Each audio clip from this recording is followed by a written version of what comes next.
আসসালামু আলাইকুম। বিলিস ফার্মিং চ্যানেলের পক্ষ থেকে নতুন ভিডিওতে সবাইকে অভিনন্দন এবং শুভেচ্ছা। কেমন আছেন সবাই? আশা করছি সবাই ভালো আছেন। আজকে আমি কিছু বাঁশের খাঁচা অর্ডার করেছিলাম যেগুলো কালেক্ট করার জন্য আসছি। একজন আঙ্কেলকে আমি আগে থেকেই বলে রেখেছিলাম যে আমার কিছু খাঁচার প্রয়োজন।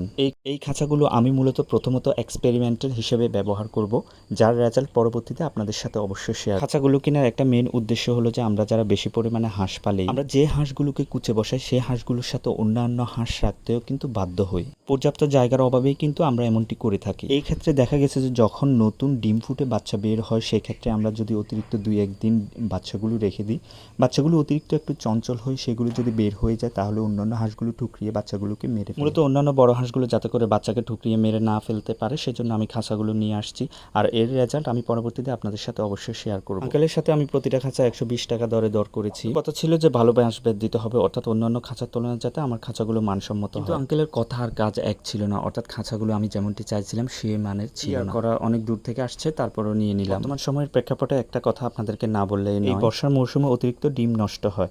তাই সবার উদ্দেশ্যে আমি একটা কথা বলবো যে হয়তোবা আপনারা এই বর্ষার মৌসুমে ডিম না বসালেও পারেন, আর যদিও বসান আপনাদের হাঁসের অতিরিক্ত একটু টেক কেয়ার করবেন। বর্ষার সময় খামারিদের জন্য সব দিক থেকে একটু অতিরিক্ত ঝামেলা। কষ্ট যদি সহ্য করতে না পারেন তবে খামার করতে আইসেন না, কেননা বাইরের দিক থেকে যতটা সুন্দর দেখবেন কিন্তু যখন আপনি করতে যাবেন মানে হচ্ছে যে তখন বুঝতে পারবেন যে আসলে কতটুকু কষ্ট আর পরিশ্রম করতে হয়। তো এই কথা সত্য যে পরিশ্রম কখনো আপনার সাথে বেইমানি করবে না। এই হলো আমার হাঁসের বর্তমান অবস্থা। এখানে হচ্ছে যে প্যারেন্টস হাঁসগুলো যেগুলো থেকে আমি ডিম বাচ্চা সংগ্রহ করে থাকি। ঘরগুলো হচ্ছে যে ইট আর আমি কিছু টিন কাঠ দিয়ে হচ্ছে যে এদেরকে ডিম পাড়ার জন্য ব্যবস্থা করে দিয়েছি, যেটা হচ্ছে যে আমার জায়গাকে নোংরা করে অতিরিক্ত ময়লা করে এবং হচ্ছে যে যেগুলো ডিমও নষ্ট করে, আবার ছোট ছোট একরকম আপনার পোকা হয়ে যায়, যেগুলো হচ্ছে যে ডিমের বাচ্চা যখন ফুটে বের হয় মানে বের হওয়ার চান্স থাকে তখন হচ্ছে যে এগুলো যে বাচ্চাটা দুর্বল থাকে সেই বাচ্চাগুলোকে মেরে ফেলে।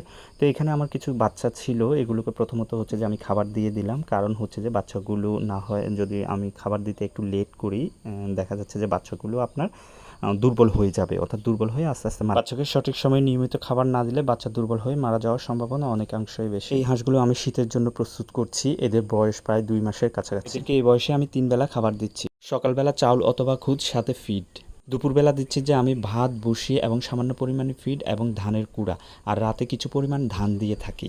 এই হচ্ছে যে 3 বেলার খাবার। আর আমার এখানে আমার 3টা গরু দেখতে পাচ্ছেন, যেগুলো হচ্ছে যে দেশি গরু, অত্যন্ত ভালো গরু। যেহেতু হচ্ছে যে আমার কাছে ওইরকম ক্যাপিটাল নেই বড় করে দেওয়ার জন্য, তো আমি এগুলো দিয়ে স্টার্ট করলাম যাতে করে কিছু আমি জানতে পারি, শিখতে পারি। আপনাদের সাথে ছোট্ট একটা কথা শেয়ার করি, সেটা হচ্ছে যে আমি একটু শারীরিকভাবে অসুস্থ, যার কারণে নিয়মিত ভিডিও দিতে পারি না। তবে এখন থেকে চেষ্টা করব যে আপনাদেরকে নিয়মিত ভিডিও দেওয়ার জন্য, কারণ আমার ভিডিও দেখে যদি আপনাদের একটু হলেও উপকার হয় তবে সেটা আমার কষ্টের সার্থক। তো আমার ভিডিও কে কোথা থেকে দেখছেন অবশ্যই জানাবেন, আর আমার ভিডিও কেমন লাগে, সাউন্ড ঠিক আছে কি না অবশ্যই সেটা জানাবেন, আর আপনাদের কোনো প্রশ্ন থাকলে অবশ্যই কমেন্টের মাধ্যমে জানাবেন। তো আমার খামারের জন্য দোয়া করবেন, আপনাদের জন্য দোয়া রইল, ভালোবাসা রইল।